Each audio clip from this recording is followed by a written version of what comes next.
Good morning, everyone. Welcome to the Early Edge. My name is Sia Nejad, and we are brought to you by BetMGM. Make it legendary. I see Achilles in the chat. He was in there bright and early. Farzad is in here. Brad Morris. We got Richard Pierre in here saying good morning to everybody. And Mike McClure is in the chat. What a time to ask Mike McClure some questions.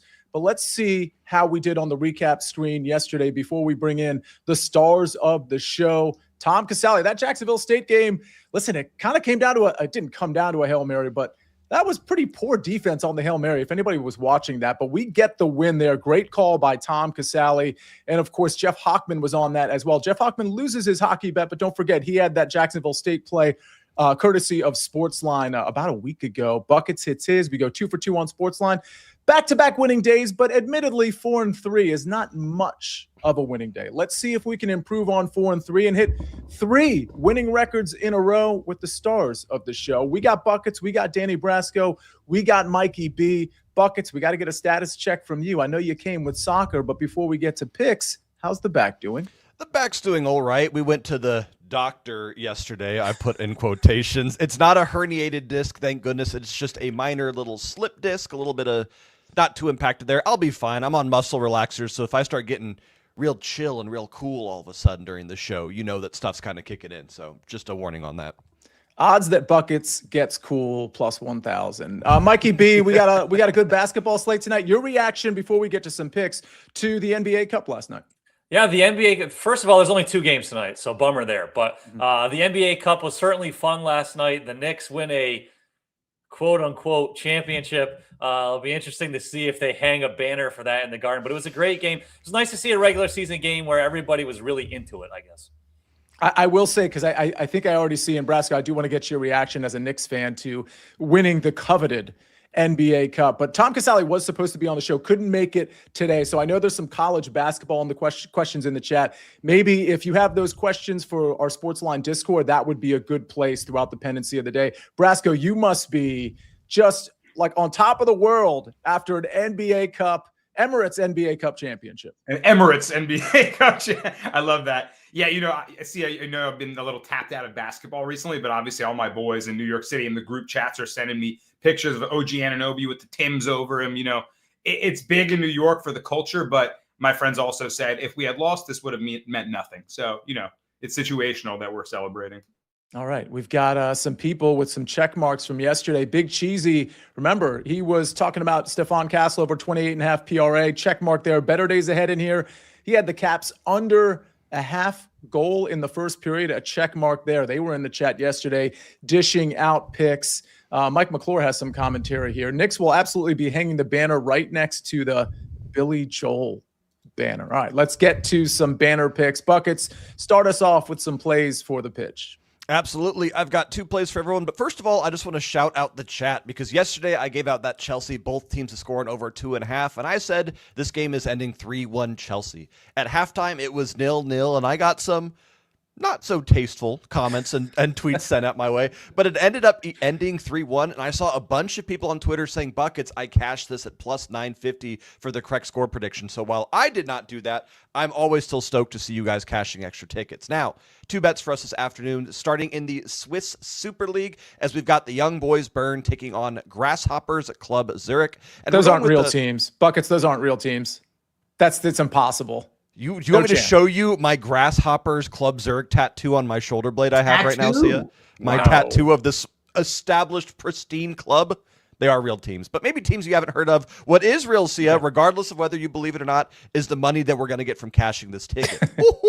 Buckets, well done. Nice transition. Wow. Done. Young Boys Bern on the money line, parlayed with over 1.5 goals at minus 120. I wanted to take YBB team total, but their team total is minus 185. So this is kind of a way to get that juice down when you think the better team is still going to win with the same game parlay. Young Boys Bern have a game in hand and 5 games left in the season, which means if they want to finish top of the Swiss Super League, they cannot drop any more points, especially against a Grasshoppers club that is 11 out of 12 teams on the table coming off of back-to-back-to-back losses. This is a match at home you need to win, and you need to win in emphatic fashion, as you also might see goal differential mattering. I think Young Boys Burn win this by 3, maybe even 4 goals, but I'm doing this little same game parlay to get this to a playable line for all of us. For our second play, we are going to the Copa del Rey, where we have CF Talavera de la Reina taking on Real Madrid. There we go, a team we've all heard of. We know we're actually talking about soccer at this point, and I'm going with over 3.5 goals at -110. This is a tough one because it's a cup play, which means Real Madrid's going to rotate their side. But when you rotate your side and play your backups against a team playing in the 3rd division, rotation doesn't really matter. And their manager, Xabi, cannot afford to lose anymore. He is on the hot seat. If they have anything less than a massive victory, we could see him parting ways with Real Madrid. This is the kind of game where if Real Madrid want to, they could win this game by 10 or 11 goals. They are that much better. But with the rotations, I see this being a little bit slower. But if we saw a 4-0, 5-0 win here, I wouldn't be shocked. Maybe Talavera get one, but I'm just going with the straight over at -110.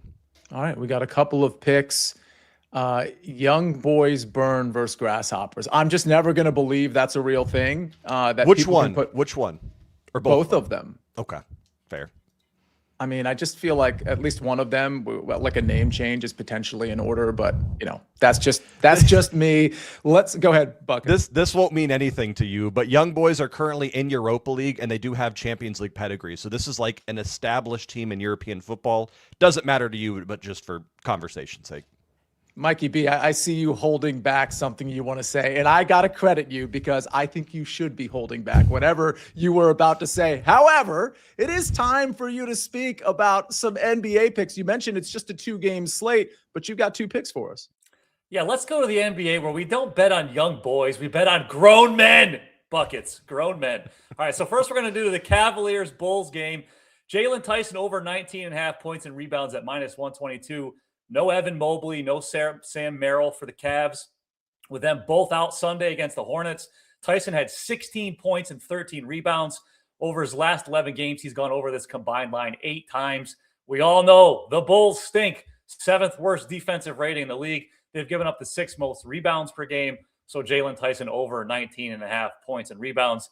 And then Grizzlies, Timberwolves. I don't normally like to give out ones with this much juice, but there's 2 games. And I wanted to have something for us to root for in both.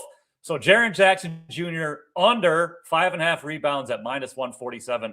I did see this move to -142 in one spot, so you might be able to get a little bit better odds. He played 33 minutes against the Clippers the other day. He had 31 points, but just 4 rebounds.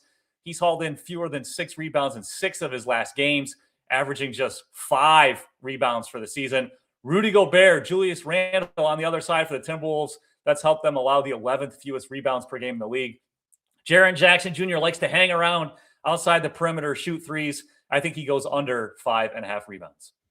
All right. Katie Taylor says she loves that pick, but I'm not exactly sure which pick she's referring to. I will say, Mikey, the Jaren Jackson Jr. pick, that's one that, like last time you were on the show, you hit that, right? Under 5.5 rebounds? Correct. Yeah, it was under 5.5, and that was that Clippers game where he got 4.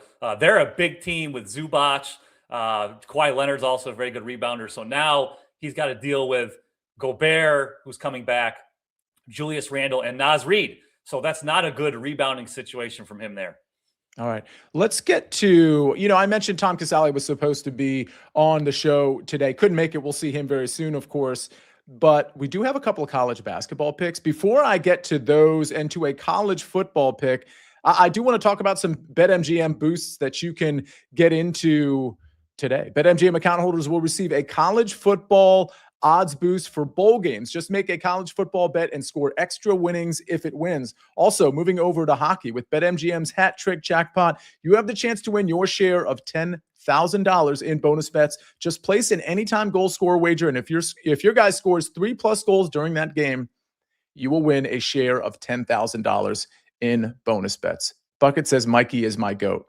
Is that Mikey B, or is that Mike McClure, or is it me? I've never met a bad Mike. I've never met a bad Mikey. Any Mike in my life is just a stud. So just across the board. I'm thinking of the Mikes and Mikeys I know too, and that checks out. I can't think of it. We meet every Monday to make sure we're living up to standards. So, Mike is a big name to carry with Michael Jordan leading us here. So we make sure that we live up to expectations. Thanks, you buckets. I'll mention that at Thursday's meeting. Thank you. Monday, Thursday, you have multiple meetings a week? Well, it depends. It depends on how much grief we're taking. Sometimes some of these mics, they don't deserve it. And we got to have an extra meeting and get them going in the right direction. Well, we're going to see if Mike Tierney deserves it because he's got a college football sports line pick. Old Dominion USF under 53.5 at -109. What? I don't get applause for that transition, buckets. We just Beautiful. Celebrate you when you're talking, and I get nothing. It's expected from you. When I pull off a good segue, it's like, holy hell, buckets, really? But when you do it, it's like, okay, it's just a Tuesday, I think segue is one of the more difficult words to spell. Buckets, do you want to try to, in the context that you just used segue, do you want to try to spell segue? It's not SEGWAY. That's what it sounds like it would be, but that's that's that device. That's that scooter. Yeah. I didn't know there were two different. I didn't know it was different. Yeah. Well, here we are. I'll give you some time on that. Old Dominion USF under 53.5 -109 from Mike Tierney. And then we got Bruce Marshall with some college basketball. Xavier -2.5 versus Creighton. That's -114. More college basketball from Tom Casale. Robert Morris money line -115. We got to get to some NFL, Danny Brasco. You've got a pick for tomorrow, which I can't wait to talk about. I've got some golf picks and maybe some first-round leaders to give out. We got the Mauritius Open. It starts at 9:10 Eastern Standard Time tonight. So I've got some first-round leaders for that and a round 1 3-ball. We've also got some of your questions. We'll cover it all right after this message from our partners. You can't count on accurate expiration dates. No, that is a rookie mistake. Or the kindness of strangers. But thanks to CBS Sports, you can always count on Sundays with the NFL on CBS and Paramount Plus. We're back on the Early Edge, brought to you by BetMGM. Make it legendary. SportsLine says Mikey Barner is greater than Michael Jordan. Danny Brasco, let's get to Rams Seahawks. Obviously, on tomorrow's Early Edge, we're going to be leaning into this game pretty heavily from a props, spread standpoint, totals, all of those things. But you've already got a pick for the game. Talk to me about the Rams Seahawks. Yeah, so if you like this, get it in now because the total is falling. I like the under 44.5. Surprise, surprise for those who know me. Big under better. But prime time here, Thursday night football, we're getting a clash for the NFC West first place. And all the marbles are on the line here. The last time these teams met in Week 11, the Rams won an exciting 21-19 game, which went under this number. The Rams were able to pick off Sam Darnold 4 times. They really got good pressure on him. Darnold's numbers are starting to drop off as the season continues. He's regressing a bit, and he really struggles against pressure. That's what Jared Verse, Braden Fisk, Kobe Turner, those Rams defensive linemen do the best. So I think he may struggle again. We look at that game that actually ended really close because the Seahawks were able to mount a comeback and limit the Rams themselves. Seahawks remain #1 defensive DVOA, Rams top 5 as well. But the Seahawks missed a game-winning field goal in that one. They were able to drive from the 1-yard line they were pinned down by and limit the Rams the rest of the second half really and compete in that game. Now, that was indoors in SoFi Stadium. Now we go to the ruckus atmosphere of Lumen Field. And this game is pretty much a pick 'em right now. I think it's going to be another tight one in which defenses lead the way. The Rams are going to be, it looks like they're going to be missing Davante Adams. He didn't practice on Tuesday, and, he went down badly. That might be a big blow. I know this Rams offense can keep humming with Puka Nacua, who's doing such great things too and looks to be all right after he sustained an injury too.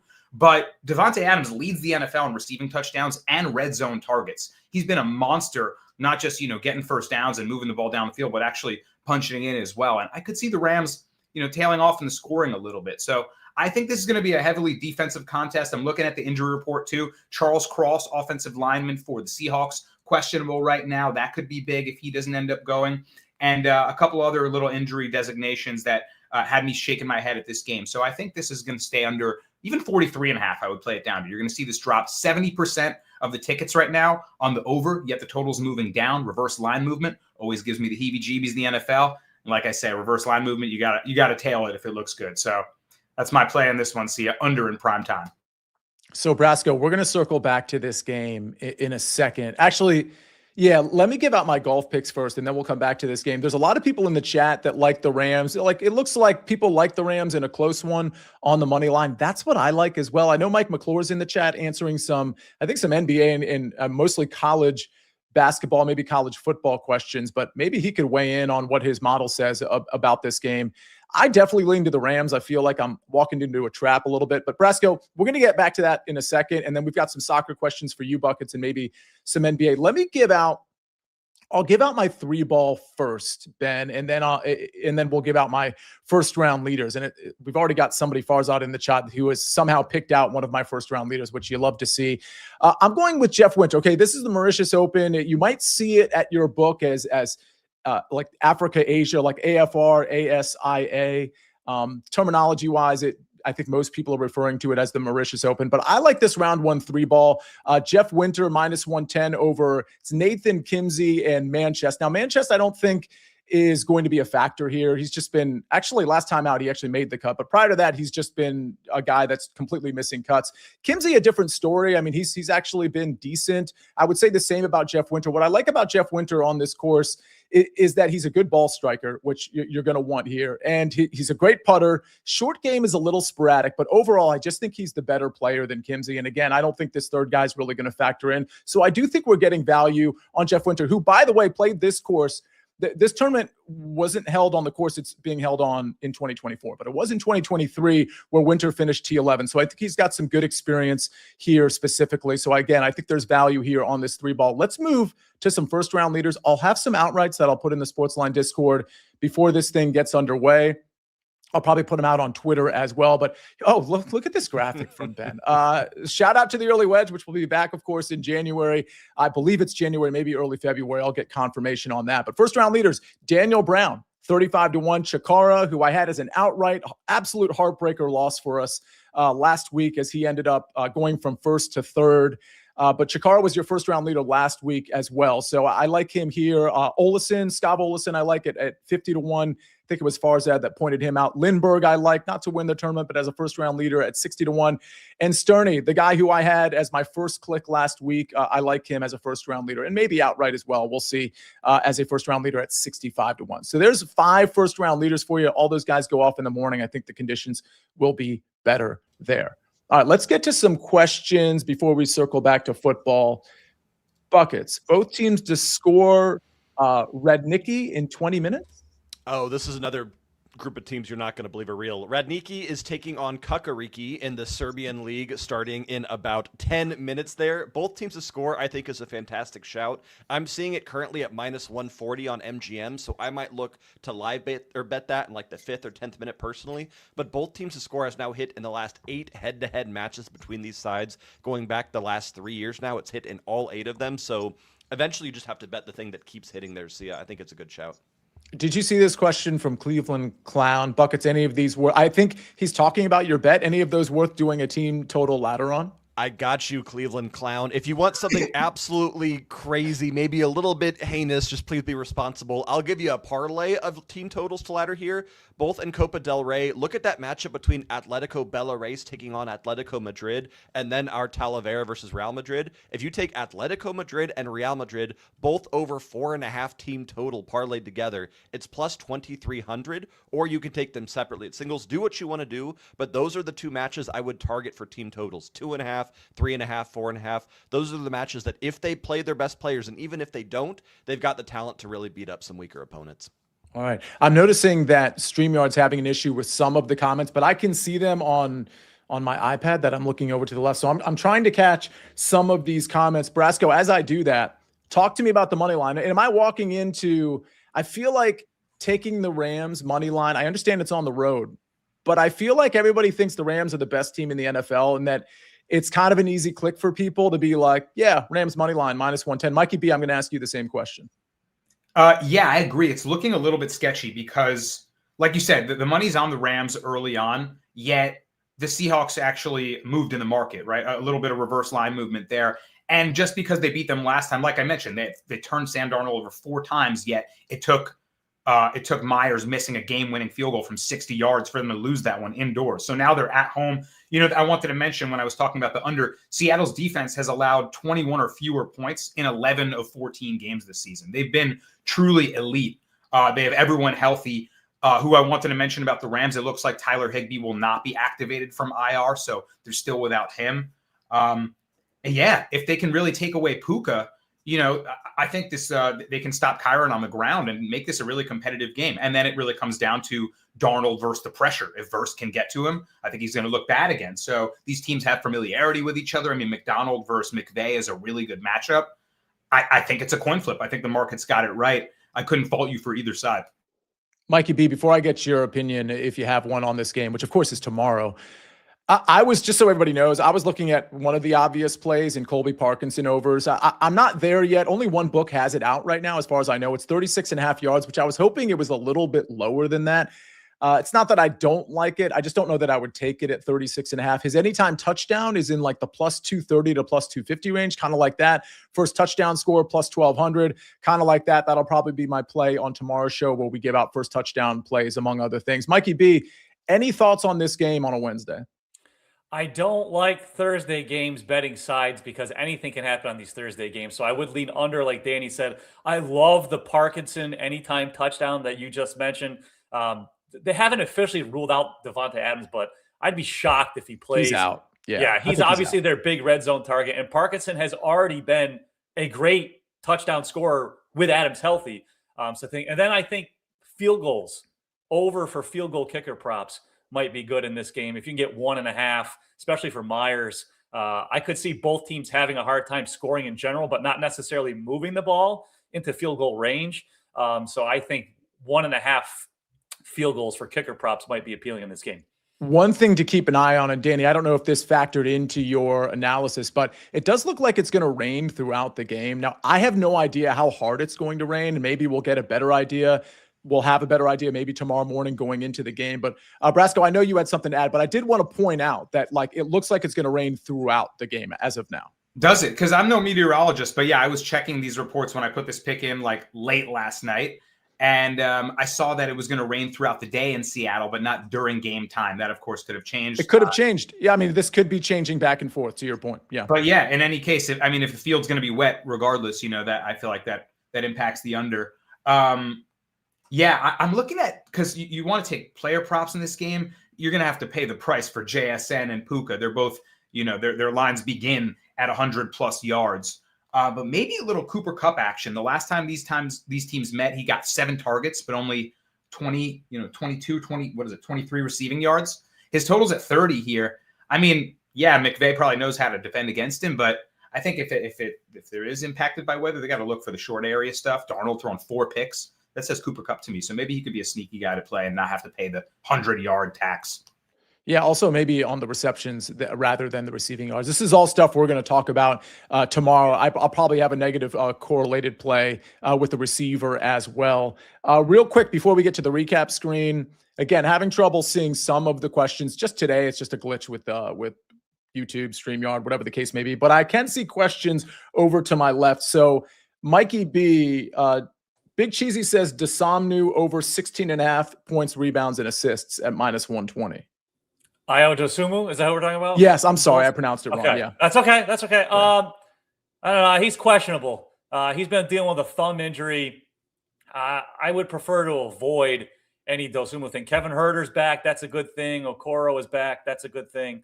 I just wouldn't. He's questionable right now. I wouldn't touch that one. I don't like betting on questionable guys because even if they play, who knows how long if they re-aggravate the injury. Thumbs can be tricky with a guy who's Dosumu was very active on the defensive end. So all it takes is him jamming that on somebody's jersey or something, trying to fight through a screen, and he goes back out of the game. They've been getting second opinions on it, which I also don't like. Whenever you hear second opinions, those are guys you worry about. So I would avoid that. All right. Mike McClure in the chat, he's talking about how there may be meaningful wind in that game in Seattle as well. Again, all this would affect positively to Danny Brasco's under, of course. And this is stuff we're just going to have to check on. We'll dial in on it tomorrow morning, hopefully have a slightly better idea. And there was also Mike McClure mentioning that it's looking like Devontae's out for at least a few weeks, which I think that's the conventional wisdom. Maybe we'll see him. How are they even listing him questionable? Is that just a little smoke and mirrors tactic to make you think for 1 second you have to prepare for there's no way. He blew his hamstring. I think until they actually have to list him as out, that they're just gonna leave him as questionable. Just kind of games there. Let's go to one more because it's a Bulls question, Mikey B. Kobe White over 25.5 points and assists, not points, rebounds, and assists, points and assists. Yeah, I'd be okay with that. The Bulls are going to need to, if they're going to have any chance of winning this game, they're going to have to try and outscore the Cavaliers because they play no defense. And Kobe White is never one to shy away from putting up shots. It's at home. He does definitely feed off that home crowd. So yeah, I don't mind that. All right. I think we can get to the recap screen. Buckets. I'm looking to see if there's any more soccer questions. I don't see any. I assume you don't see any as well. There's one about the Man City versus Brentford matchup in the EFL Cup this afternoon. Don't bet it until we have lineups up. Those teams are both good enough to score, but they don't really. It's a mess until you see lineups. So kind of a question we don't really need to answer yet. All right. Again, Mike McClure weighing in on this Seattle Rams game. He says, toughest home field environment in a playoff game. This is a playoff game on a short week. Big injury concern on Rams side, and they are considerably worse outdoors. All great points, and all why I'm very hesitant when I'm like, Rams money line looks really good. And then I'm like, that's probably what everybody else thinks. And yet this, still kind of holding steady in terms of the +1.5 in the -110 each way. All right. I think we can get to the recap screen now and get everybody out of here. I've got a 3-ball again. This golf tournament is in South Africa again, and it starts at literally 9:10. Let's just call it 9 o'clock Eastern Standard Time. But I've got a 3-ball that starts at I think 10:40 tonight. It's Jeff Winter over Kimsey and Manchester. And then, of course, you saw my first round leaders earlier in the show. We had the graphic for that. Then we go to Buckets picks.